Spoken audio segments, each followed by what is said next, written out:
E se eu disser pra vocês que existe um detalhe sobre o personagem do Derek nessa quinta temporada de Stranger Things que ninguém percebeu? E é um detalhe que só quem observou no mundo invertido conseguiu pegar. Mas quem percebeu que a Bárbara também apareceu nessa quinta temporada? Pois é, ela tava lá. E o Dusty, que tá usando o mesmo anel do Ed e que ele senta também no mesmo lugar do Ed. E a Nancy também de frente pro espelho, né? Mais uma vez, como já aconteceu. Até as 12 crianças que o Will desenhou na parede, cara. Quem pegou esses detalhes aí? No vídeo de hoje eu vou te contar 30 detalhes, referências, easter eggs e curiosidades que provavelmente você não pegou na quinta temporada de Stranger Things. E os dois últimos detalhes dessa lista são disparados os mais importantes e os mais legais.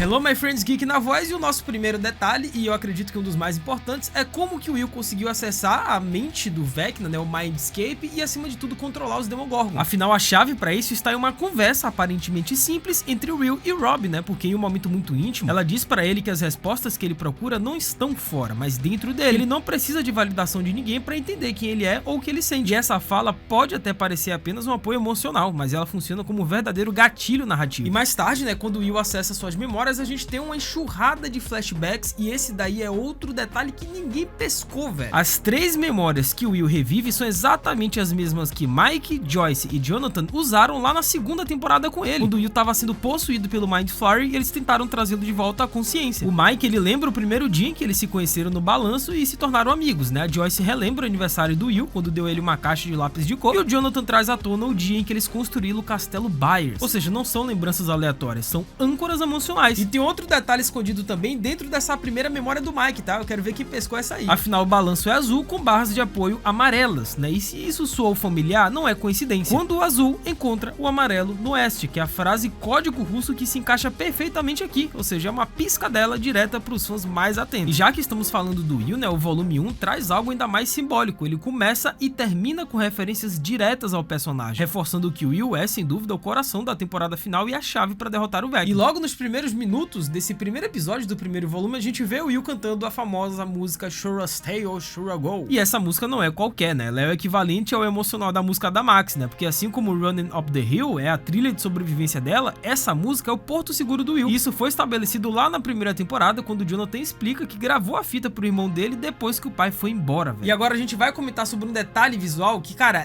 passou muito rápido. Se você não pescou, se você não deu pausa, pelo menos no episódio, você não conseguiu pegar esse detalhe. Quando os militares chegam perto do muro, né, e Hopper e Eleven se escondem, eles se abaixam atrás de um outdoor da família Turbaum. E esse momento acontece logo antes da reunião na estação de rádio, né, quando Will revela que a próxima vítima será Derek Turbaum. E isso não é coincidência, cara, é um foreshadowing puro, cara. Os soldados atirando através do outdoor simbolizam que algo muito ruim está prestes a acontecer com essa família. E aí você já sabe, né, tá pipocando teoria dizendo que o Derek vai ser um desses personagens que vai se sacrificar no final dessa quinta temporada pra poder salvar a galera, né, porque a gente sabe como é Stranger Things em relação a novos personagens em novas temporadas. Sempre que eles introduzem um personagem legal numa temporada, esse personagem ele bate as botas, né? É o Bob, é o Ed, é a Bárbara. Será que o Derek é o próximo? E falando em Derek, você percebeu a referência a Esqueceram de Mim? As armadilhas que eles montam, né, pro Demogorgon são praticamente idênticas às que Kevin prepara pros ladrões no filme, né? E isso fica ainda mais divertido quando Murray se chama de Papai Noel, né? Ele literalmente chega trazendo armadilhas como presente. E claro, Esqueceram de Mim sempre se passa no Natal, então nada disso é aleatório, né? E outro detalhe que muitos fãs apontaram, e eu sinceramente tenho que confessar pra vocês que eu tive que fazer uma pesquisa pra ver se realmente é isso, porque é completamente insano, diz respeito à caverna da Max, mas não é esse assunto da caverna, da peça The Foreshadow que tá todo mundo comentando, não é isso não, é outro detalhe. Afinal, essa caverna lembra muito a famosa caverna em formato de M, né, de uma história real envolvendo um explorador chamado Kenny, e segundo relatos, essa caverna emitia vibrações estranhas, né, causava náuseas e desorientação, e o Kenny desapareceu depois de tentar encontrá-la novamente, né, o que gerou inúmeras teorias conspiratórias, e a semelhança visual não parece acidental, ainda mais considerando o quanto Stranger Things gosta de misturar ficção científica com lendas urbanas, né? Outro detalhe sensacional do roteiro desse primeiro volume é como a narrativa trabalha os trios. 3 personagens de vez, isso daí, cara, quando eu percebi isso, simplesmente explodiu minha cabeça. Afinal, a série sempre funciona assim, né? Mas agora isso está mais explícito do que nunca. Will, Mike e Eleven formam um núcleo. Steve, Nancy e Jonathan formam outro. Dusty, Max e Lucas formam mais um. E essa divisão se reflete tanto na narrativa quanto no marketing marketing oficial, né? Reforçando que cada trio carrega um arco emocional próprio. Agora, outro easter egg sensacional nesse primeiro volume envolve o laboratório de Hawkins. Eu quero ver quem pescou essa daí. Afinal, a forma como o espaço começa a se deformar, derreter e colapsar lembra muito cenas clássicas de filmes como Poltergeist e A Hora do Pesadelo. E os Duffers nunca esconderam suas inspirações, né? E aqui eles misturam terror psicológico com horror corporal de um jeito muito anos 80, né? E durante uma cena específica envolvendo a Holly e a Max, existe um detalhe visual que passa batido pra muita gente, mas que, velho, é impossível de ignorar quando você repara com calma. As pedras ao redor delas formam claramente a letra M. E não parece coincidência, Stranger Things adora usar o cenário como linguagem. E essa composição visual reforça tanto o elo da Max com o Mindscape, quanto a ideia de que tudo ali gira em torno de memória, mente e identidade. Já que a gente tocou no assunto referências visuais, esse primeiro volume, cara, tá lotado de referências a filmes clássicos dos anos 80. Afinal, é Stranger Things e tem que ter referência a filmes dos anos 80. E um dos exemplos mais claros é o visual de treino da Eleven, né? Porque no começo muita gente achou que fosse uma referência direta ao Rock Balboa, mas o detalhe que entrega tudo é a bandana. Esse look, velho, é praticamente idêntico ao do personagem vivido pelo Josh Brolin em Os Goonies dos anos 80. E faz todo sentido, né? E Stranger Things sempre bebeu dessa fonte aventureira, né? De crianças comuns vivendo algo extraordinário. E esse estilo, inclusive, não aparece só na Eleven, porque em uma cena, uma mulher capturada pelos militares usa roupas muito parecidas, mostrando que o figurino também ajuda a situar o clima da época. E já que falamos em Goonies, vale um detalhe aqui muito interessante, né? Um dos personagens principais do filme foi interpretado pelo Sean Astin, que é o mesmo ator que mais tarde deu vida ao Bob Newbit em Stranger Things, cara, lá na segunda temporada. Outra referência cinematográfica que aparece com força nesse primeiro volume de Stranger Things diz respeito a Poltergeist, cara, que é um dos meus filmes favoritos dos anos 80, tá? E Stranger Things sempre referenciou Poltergeist desde a primeira temporada, mas dessa vez o negócio ficou sinistro, porque a cena do sequestro da Holly é praticamente uma recriação direta, né? O jeito que ela grita pelos pais, a forma como ela se agarra à cama antes de ser puxada para outra dimensão, tudo espelha quase quadro a quadro o momento em que a Carol é levada no filme original. Sendo que, assim como no início de todas as outras temporadas, a quinta de Stranger Things começa com o Mike atrasado. Vocês perceberam esse detalhe, cara? É um negócio inacreditável que ninguém conseguiu perceber até hoje, até agora. Toda a temporada de Stranger Things começa com o Mike atrasado. Nessa temporada ele está atrasado pro café da manhã. Nas temporadas anteriores, né, teve a partida de D&D que se estendeu demais e ele esqueceu de pegar dinheiro pro fliperama, se atrasou pro cinema do shopping e se atrasou pra escola porque tava lendo uma carta da Eleven. Sendo que o Dustin, ele tá utilizando nesse primeiro volume o mesmo anel que o Ed utilizava na temporada anterior, mas não só isso, a posição em que o Dustin senta na mesma mesa que o Ed sentava é exatamente igual ao Ed, cara, ele tá lá na ponta, igual o Ed. Assim, ele tá homenageando o Ed ao máximo, não só usando a camisa do Hellfire. Sendo que o tenente Robert Eggers é interpretado pelo Alex Brooks, né, que atualmente estrela como Dr. Marty Brenner em Stranger Things The First Shadow, né, que é uma peça canônica oficial de Stranger Things na Broadway. Inclusive, comenta embaixo caso vocês queiram um vídeo específico somente comentando detalhe a detalhe, ponto por ponto de toda essa peça, né, a história completa, a trama envolvendo o Henry Crew, comenta aí se vocês gostariam. Agora, esse detalhe é genial, né, a professora da Holly, a senhorita Harris, é interpretada pela Hope Hines, né, e ela foi a mesma professora de teatro do ensino médio dos criadores Ross e Matt Duffer, que são os criadores de Stranger Things. E eles até fizeram uma publicação no Insta justamente trazendo essa referência, né, trazendo essa atriz, essa personagem, e olha que legal, cara, relembrando aí quem conseguiu trazer eles até este momento. E quando a Robin vai ao hospital, né, pra poder contar a Vicky que ela vai ter que cancelar o encontro, a Robin disse que uma boa amiga lhe disse uma vez, as más notícias devem vir primeiro, sempre. E na quarta temporada foi justamente o Ed quem falou isso pro Dustin, as más notícias vêm primeiro, e o Dustin soltou uma notícia de que a polícia tava atrás dele porque eles acham que foi o Ed que matou a Chris.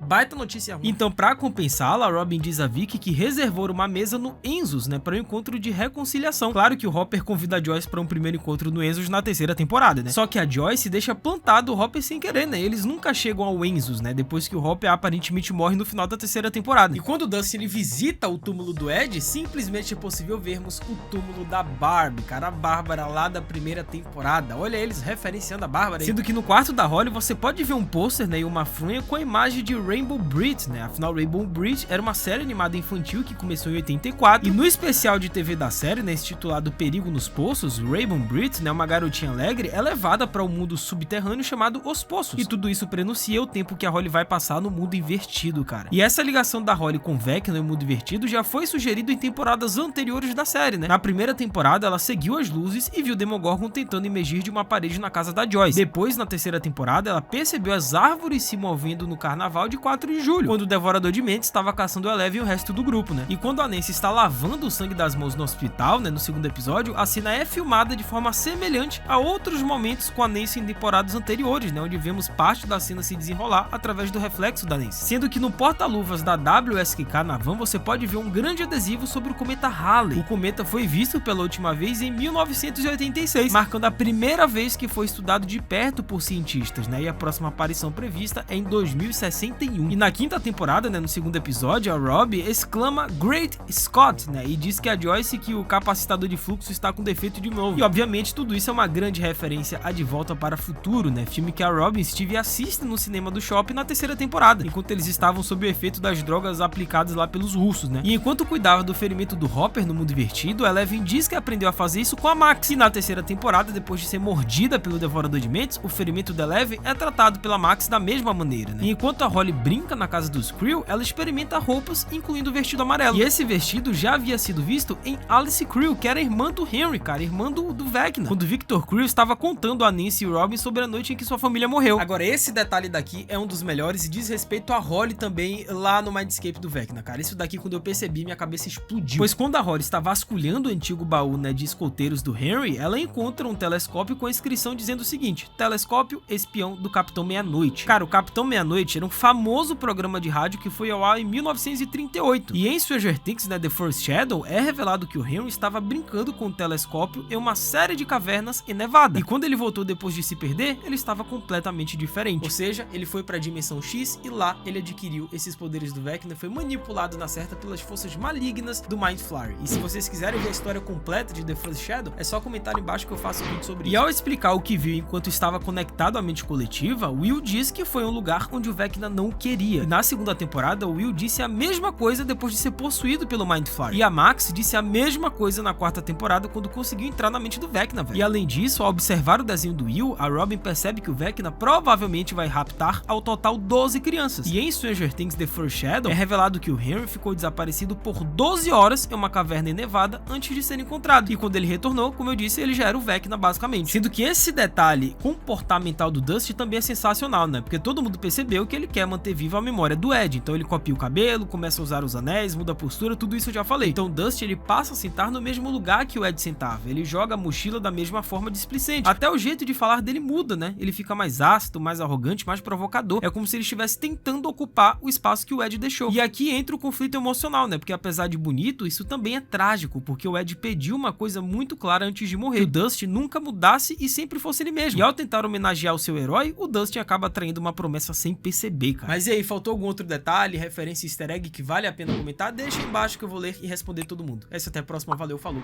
e fui!